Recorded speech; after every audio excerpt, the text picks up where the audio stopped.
In 1786, Nicholas de Lirac wrote an opera called Nina. It's the story about a young woman whose lover was killed in a duel. Nina was so traumatized that she buried the memory. It was as if it never happened. Every day she would return to the train station to await her lover's return, a return that would never be. If only Nina could know the truth. This isn't real. No, but it once was. The memory. Very good. How? Never mind how. Let me out. I want out! I'm sorry, Levin. You'll have to find your own way out. Leave your train station. Stop waiting. Focus. Listen. Remember. I don't understand! Stranger, danger, talking stranger things. Together, forever, we're loving stranger things. It's Stranger Things Forever. Rewatching season 4 from the start to the finish. It's Stranger Things Forever. Every podcast we do will cover just 10 minutes. Stranger danger everywhere. I hope that you people still care. It's time for me to do it. Let's get to it. Come on, everyone.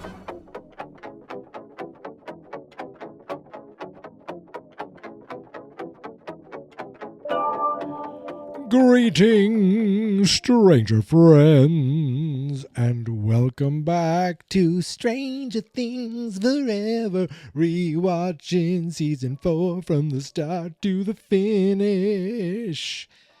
Folks, it's Wednesday, October 15th, and as of today, we are down to 42 days. I think I'm at the point now where if I did an episode every single day, I am not sure I would catch up. But guess what? I'm going to catch up. I'm going to complete this project one way or another. Now, as I've told you, I am traveling come Saturday. Saturday, Massachusetts to Virginia.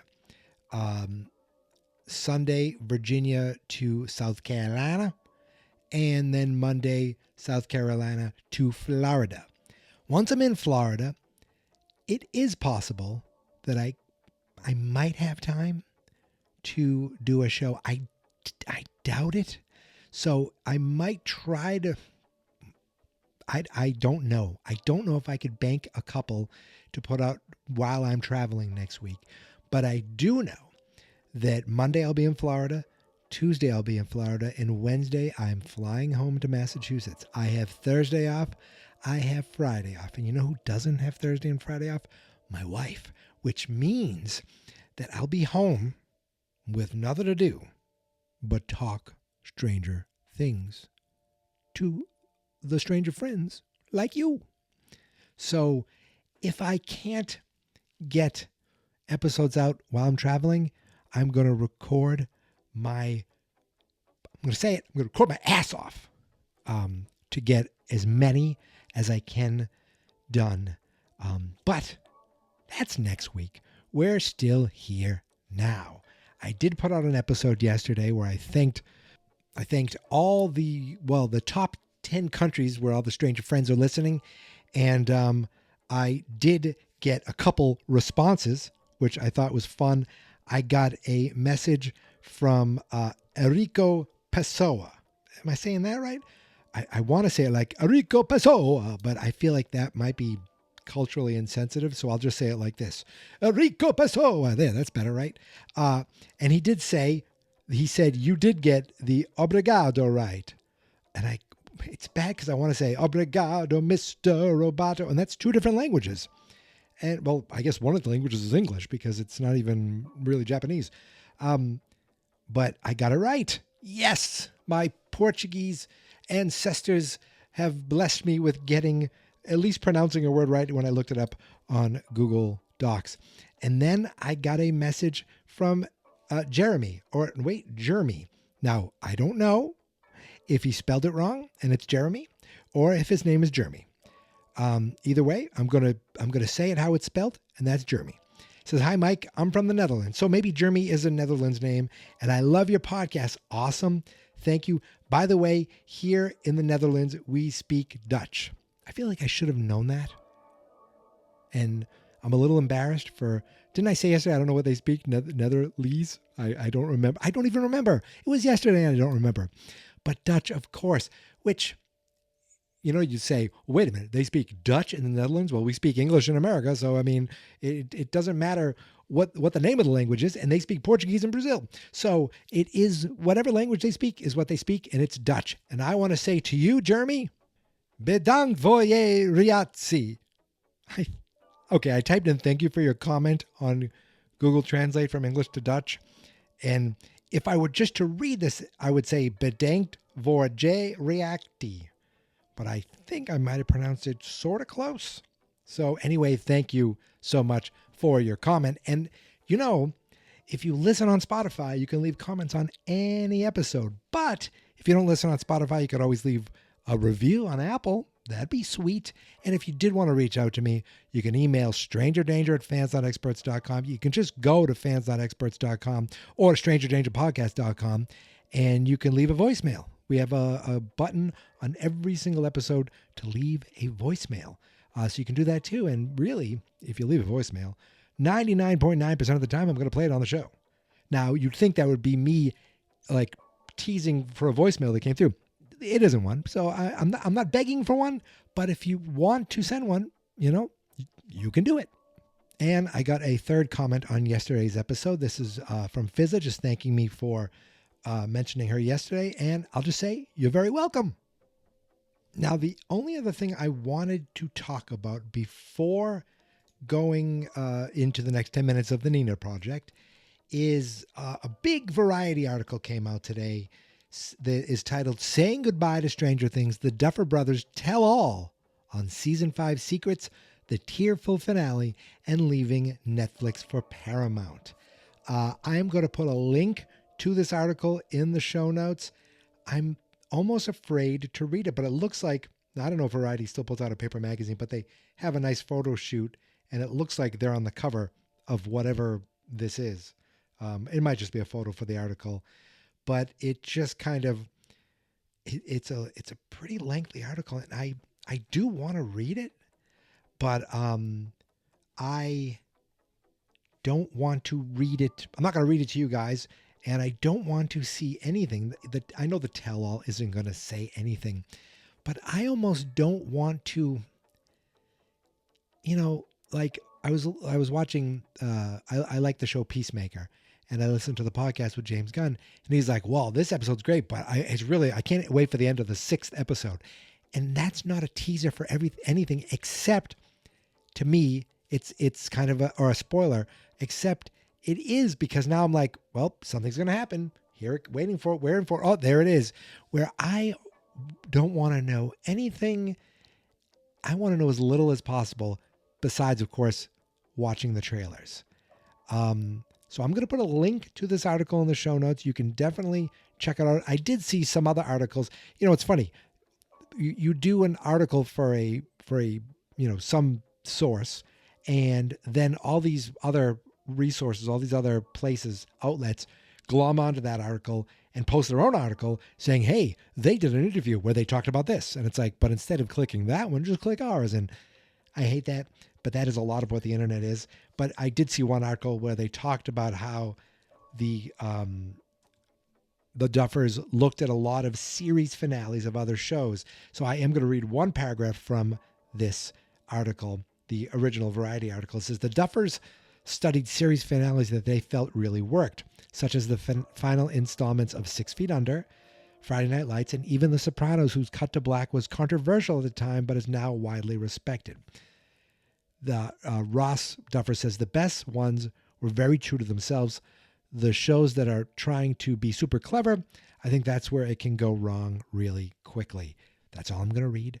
I don't want to read anymore, but I like the fact that they put a lot of thought of not only ending the show, how to end it, but to make sure that the ending is true to what Stranger Things is. And I think Stranger Things has always been a show that takes big swings for big moments, and like it's nothing but epic. There are small moments, there are quiet moments, there are really sweet moments, but at the heart, it's seeing these characters who we love because of the quiet moments go up against immeasurable evil and triumph in epic proportions. So I hope, I pray, and you know what? I expect and I believe that we're going to get that with the finale on the final day of 2025, which, again, I have to say, I have 2 weeks of work off. Like, it's not vacation where I have to, I come back and all this vacation's waiting for me. My work is completely closed for 2 weeks, which means when I get back, everyone gets back at the same time. So it's like we're just pick up where we left off. There's nothing like waiting for me. So that means those 2 weeks, a full real vacation in Massachusetts weather. So it's not like you want to travel or do too much. My wife and I are going away in February, down to visit her mother in Naples, Florida. So it's like, and I told her, I go, that time I'm going to be podcasting my butt off, because those 2 weeks between Christmas, or the week between Christmas and New Year's, but my 2 week vacation is dedicated to getting these episodes out to you, the stranger friends of the entire world. All right, that's it. No more funny business. Let's get down to the next 10 minutes of the Nina Project.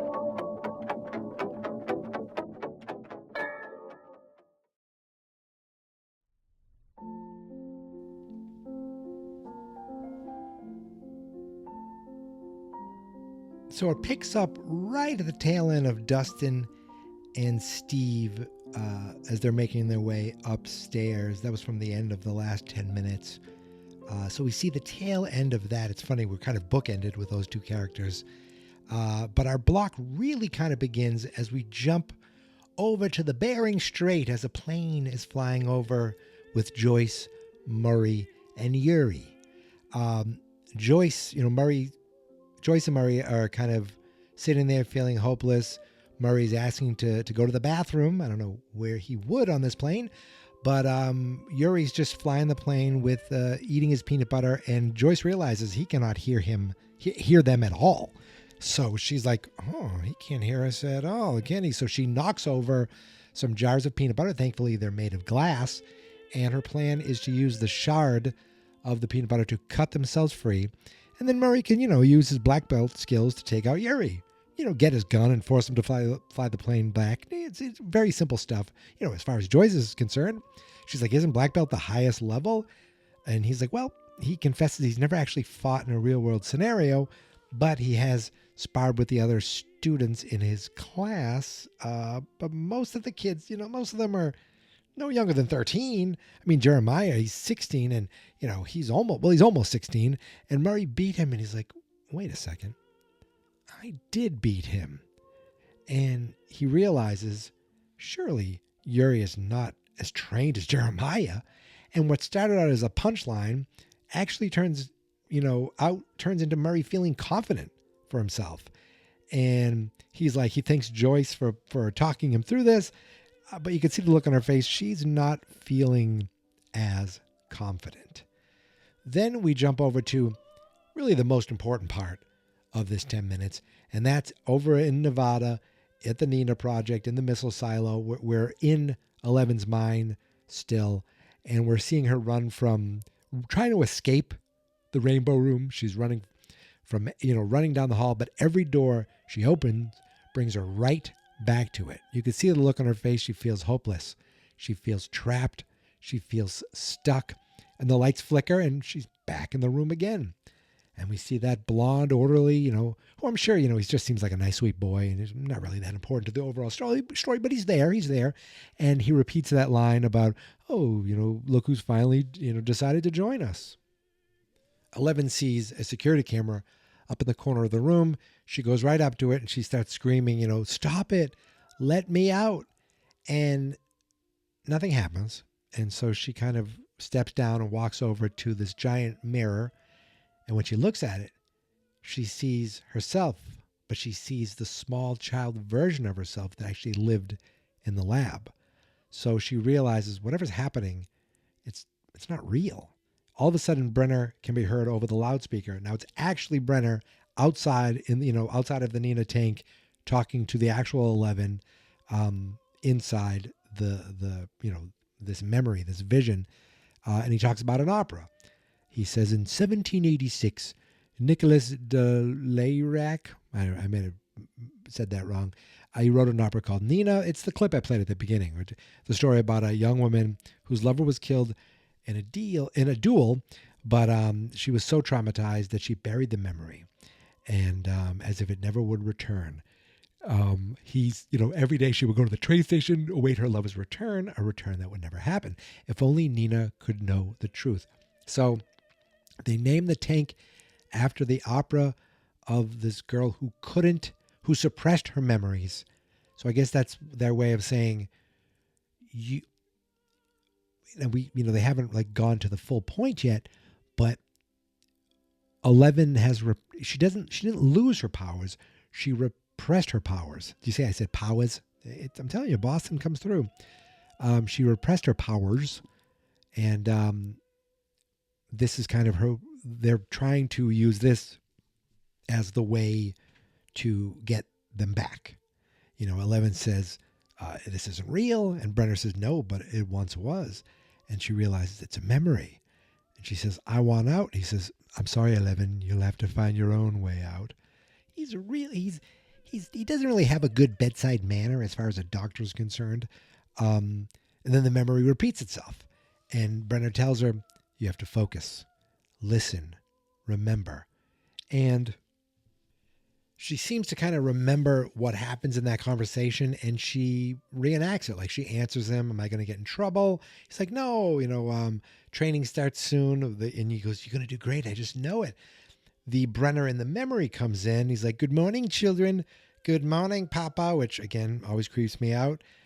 11 gets right in line, like she knows, she remembers she's supposed to, and like she remembers she once did. And then they follow Papa out of the room and down a hall someplace for some training.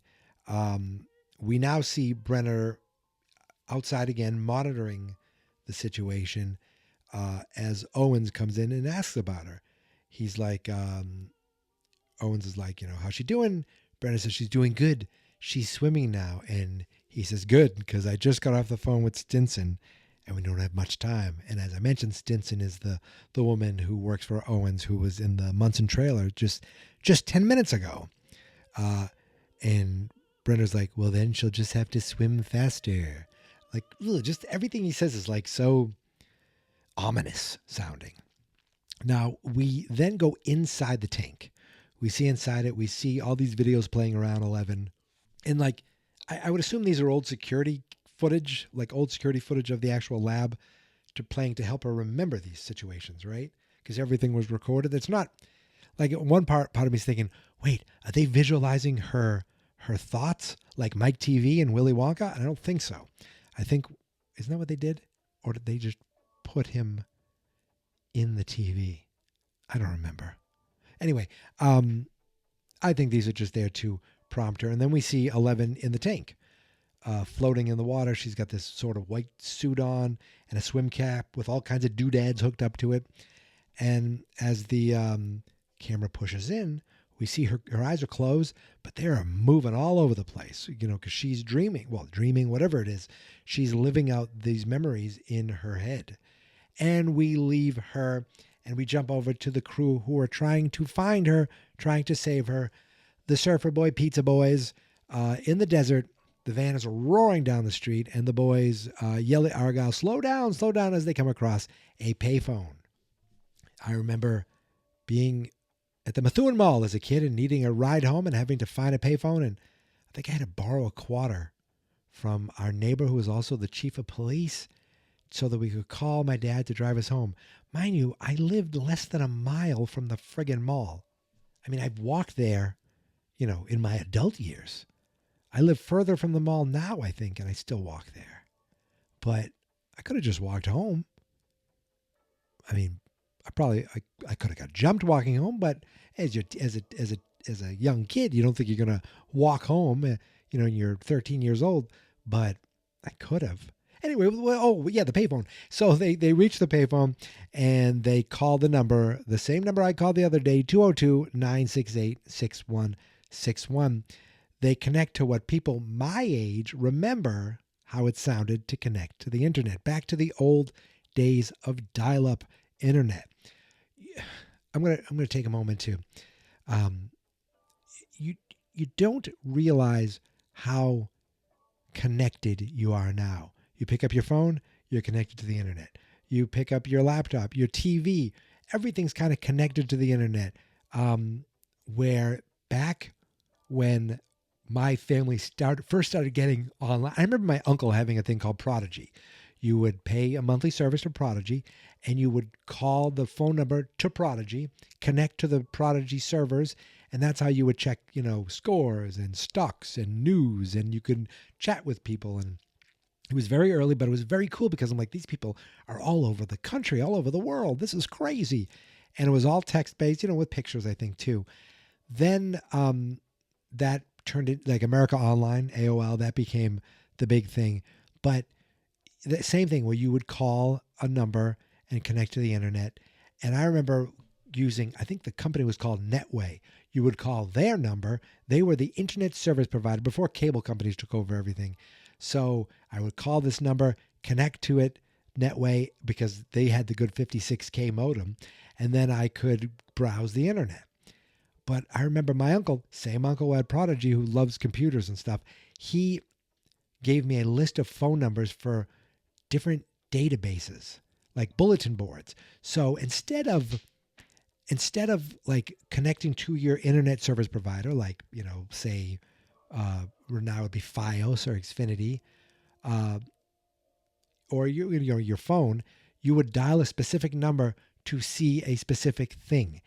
And I would do that. Like, I would go through the number. You type it into your computer. You make sure your phone is off the hook. No, your phone would sit there. And I have to do it at night because we had one phone line. And you'd have all these random phone numbers to call.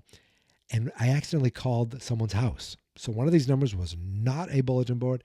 It was someone's house. And the guy was like, hello? Who is this? I was like, oh, sorry. I thought I was calling a computer. No, I think I hung up. And the guy called me back in my parents' house, the house I grew up in. The phone number's ringing. I grab it off the hook. I'm like, I'm sorry. I thought I was calling a computer. I apologize. And I hang up. I was so frightened. But anyway, that's the sound of a modem. So some people may be like, oh, wow, that's how internet used to sound. And to me, it's just like brings back so many memories. And you think the boys would be like, what the hell is this noise? Like, they don't know the internet. The internet it's still in its infancy back then. Again, I wasn't on it till almost I think 1995 is when I was finally online. But because these kids are pop culture nerds, the sound reminds them of war games, which of course is where Ferris Bueller himself, Matthew Broderick, connected to computers to think he was playing a game, but almost start an actual war. And that's when Will realizes they're not calling a phone, they're calling a computer. And Mike realizes, well, there's only one person they know who can help them. Only one computer hacker they know at all. And she's in Salt Lake City. And Jonathan says, you can't be serious. Mike says, I know it's insane, but Susie saved the world last year. Maybe she can do it again. Boom! Awesome. You see that Susie's involved. Now you see they have a plan. They have to drive all the way to freaking Utah, but they think they can get there by morning. So we have a road trip. They have a destination. They have a plan now, and that's to get to Susie. We jump back to Hawkins where we stay for the rest of these 10 minutes. And we see Eddie's just futzing around outside or in Reefer Rick's boathouse, just kind of, waiting, anticipating. He has nothing to do except sit there and try to be safe and try not to get discovered. And of course, that's when the prick squad arrives. Eddie hears a car. He looks out. He's like, "Oh snap!" And they didn't even bother getting changed out of their suits, which makes them kind of look like a young douchey version of Reservoir Dogs. It's Jason, Patrick, and the other guy. Again, I don't remember. He's very forgetful. I want to say Kevin, maybe. I don't know. But they have a bat, a wrench, and a tire iron. I'm thinking, oh, they're here to murder Eddie. And the guys the door's open. They just walk right in. They let themselves in. While Eddie is freaking out outside the boathouse. They're inside the house, and Jason sees the spaghetti-o pan, and he's like, "It's him." Now, I don't know. It'd be funny if he tested the spaghetti and he licked it like, "This is Eddie's spaghettios."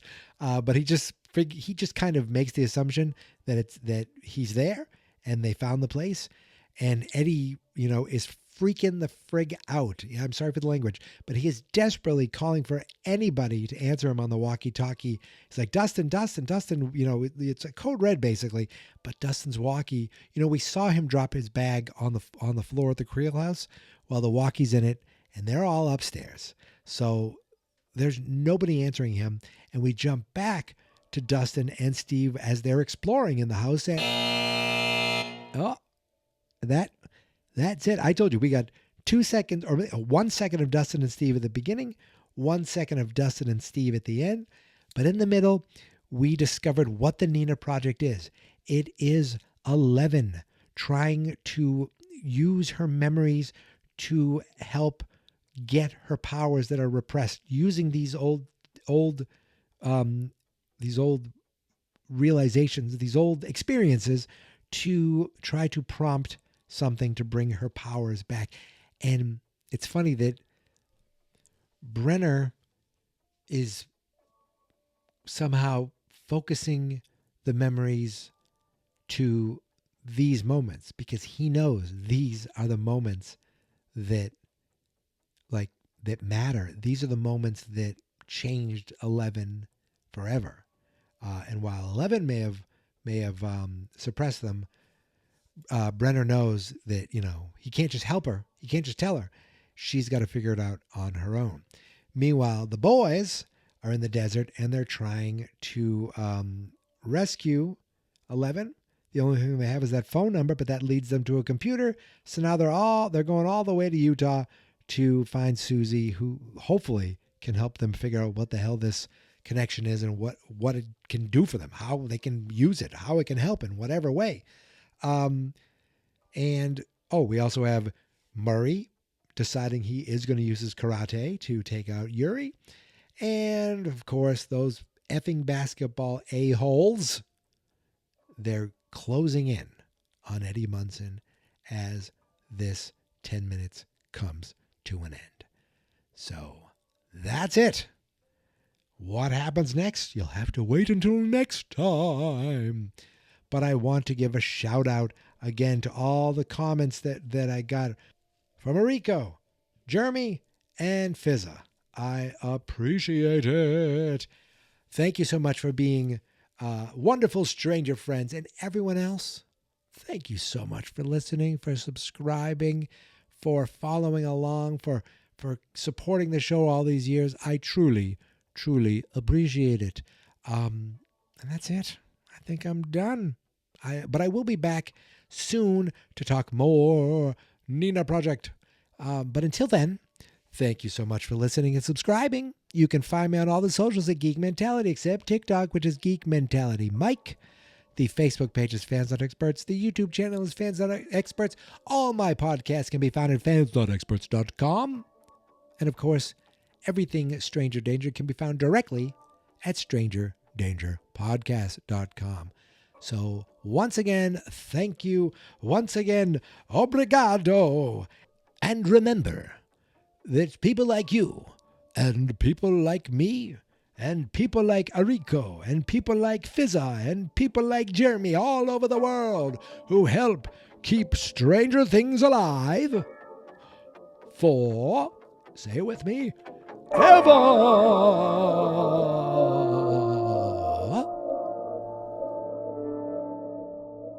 Fans not experts.